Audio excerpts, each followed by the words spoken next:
Good afternoon. This is just a quick little, not quite unboxing, but they're just fresh out of the box. These are a couple of speakers I picked up really cheap on Musician's Friend. Cheap as in $100 each. And there's some Gemini RS-410 active speaker slash monitors. Again, the only reason I bought them because they were $100 each, and I needed a set of cheap little monitors for a gig where I know these things are going to get beat up. As you see, they're not terribly big. They're all ABS plastic, and they can be set in two different configurations. One is straight up and down, and the other is kind of weird because it comes with a little plastic bag, as you see here, and it's got these little plastic wedges in there. And I believe we can see that a little better on this one over here. Go ahead and pull this to the side. And as you can see, there's a little plastic wedge. It sort of sits into the screw holes inset onto the speaker here. I mean, I don't know if you can see it with the light being what it is.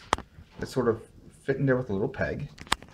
And it allows you then to stand the monitor up at a more desirable angle. Now, on the speakers themselves, they are supposedly 640 watts peak, which in real world terms is about 130 watts for the subdriver and about 30 watts for the tweeter. And again, for $100, you wouldn't expect them to be terribly great, but they've got a lot of things going for them. Let's check out the back. Alright, on the back, as you see, I have this one on because I was just testing it. And check it out, it's not terribly hot at all. And on the back, you see they have multiple inputs. We've got two XLR and a unbalanced line input there. There's a line output as well, and it's got a little contouring going on. And it's got an onboard treble and bass. So I suppose this is marketed towards the really cheap DJ market where you can pretty much have an onboard mixer.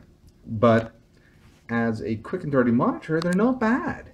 I tried them out. They are a little lacking in the bass, but again, you have some onboard EQ options, so that's kind of nice there too.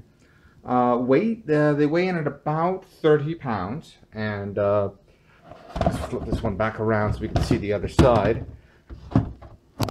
As you see, it's ABS shell, and it's got a little molded handhold there, and they're not terribly heavy. Here it is in its configuration as a monitor. Again, not terribly fancy, but they can do the business.